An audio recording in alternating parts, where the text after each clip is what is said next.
listen, started the week talking about the Dallas Cowboys season being over. They're not officially eliminated, but once they got beaten to go 5-8 in the NFC by the Cincinnati Bengals, I'm like, it's over. Season is not over. Well, for some, but not true. For the Dallas Cowboys, it's going to take a lot of help and a lot of winning by a team that hasn't shown the ability to win consistently. And now it's time to say that about the defending NFC champion San Francisco 49ers.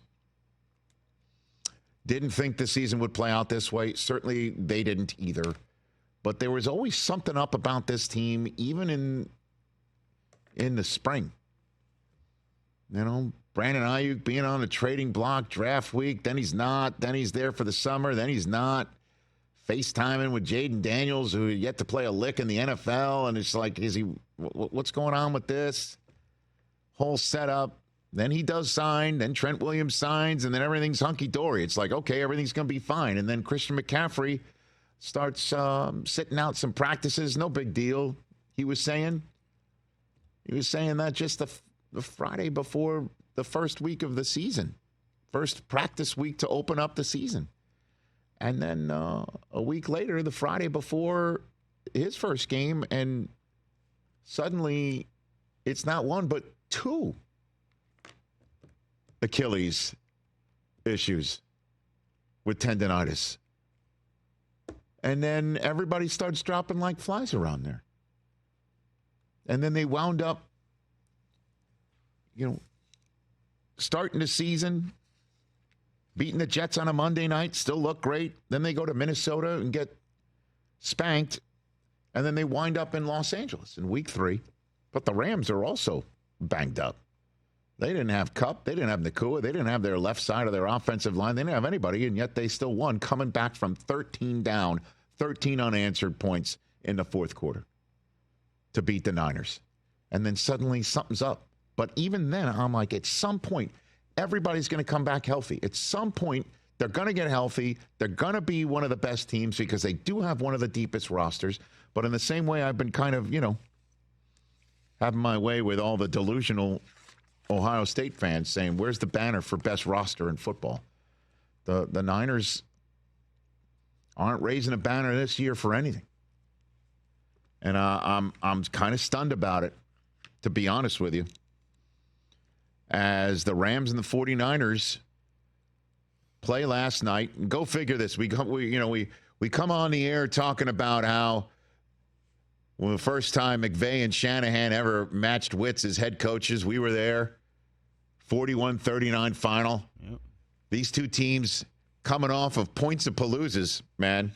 These two teams, the Rams played in a game on Sunday in which it was the most combined points ever scored in an NFL game where neither team turned it over. That's the record the Rams set with the Bills. And then the Niners just had one of their best offensive games of the year against the Chicago Bears. They had 319 total yards in the first half. Last night, they had 191 total yards, period. That was their second worst such output in the Kyle Shanahan era, only surpassed by the 161 total yards they had in the 2022 NFC Championship game season in Philadelphia, where Purdy got hurt early on. They were forced to go to Josh Johnson, quarterback number 4 for him on the season, and then they wound up at some point wildcatting it up with Christian McCaffrey and put Purdy back out there with a bad wing. That's how poor of an offensive night they had on Thursday night against the Rams. They're down a running back number 3, but Isaac Guerrero still in this system was getting it done. But in the rain, a lot of pain. And I don't turn this into a Dr. Seuss rhyme, because at this point in time, they will not get to the playoffs this year. Even if they had won last night, they would have had to gotten some help, even if they had won out after winning last night.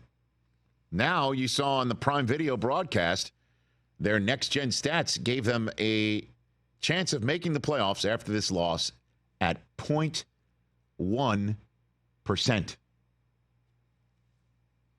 That's Dumb and Dumber type possibilities. 6-8, having been swept by the Rams. The Cardinals are 6-7, but the Cardinals shocked the 49ers in their home. The Seahawks are 8-5. They've already split with the Niners because they won in San Francisco too. They're losing division games. They're losing games late. They're just losing games now with one of their players walking off the field, saying he don't want to play anymore. In Devondre Campbell, which was a stunner, which we'll get to in a second. Brock Purdy didn't look good last night at all. That final interception when they needed some points on that drive where he airmailed Jawan Jennings. And, Kirk Herbstreit did show that it wasn't all on Purdy because, Jennings got knocked off his route and an interception in the end zone. But Purdy had this to say after the game, taking the entire blame on his shoulders. That's what's hurting me is I just feel like I failed the team. That I could have been better for our offense and we could have put up more points. But Rams are a good team overall. But more than anything, for the way that we play on offense and our standard, I could have been better for sure. I mean, they've lost 3 of their last 4. They came off their bye. They beat the Tampa Bay Buccaneers in Tampa. And then they lost at home to Seattle. They lose at Green Bay. They got smoked in the Buffalo Snow. They bounced back against a Bears team that had fired their coach and also defensive play caller, and the defense looked like it. And then last night against the Rams. This is all she wrote, folks, and I hate to say it. We're going to have for the Niners fans, we're going to have a new NFC champion this year. We're going to have a new NFC champion this year. And picking up the pieces at this point in time, they have a Purdy decision to come. They also, the whole idea was they signed Ayuk this year. This is going to be the last run with Debo, who was talking this week about not getting the football enough. He got community noted on Twitter by saying that he leads the team in drops, and this photograph we have on the screen here was his reaction after dropping one that Purdy put right in his hands, in his gut, with nothing but space in front of him. And every Rams fan will tell you Debo would usually take that and take it to the house, and not just from the red zone where he dropped the ball, from anywhere on the field. Debo would do that to the Rams. That is a hallmark of the Niners' 6-game win streak against the Rams that ended in the NFC Championship game, in which, by the way, Debo did take one to the house anyway. Debo had this to say after the game. Very, very frustrating. Like, at the end of the day, it's that ball. It's nothing there but the end zone. At the end of the day, just got to get that route. You've do that in the past. Just like seeing a moment, came across the middle and see nothing but the end zone at the end of the day. Got to put the ball in and go score. Mm-hmm. He still had the DJ Moore gamer in his locker from the previous week. I guess they swapped jerseys, right? I can ask you if you noticed that. Yeah, I noticed that. I'm behind him. Catch the Rich Eisen Show every single day on the Roku Channel, 12 to 3 Eastern, for free.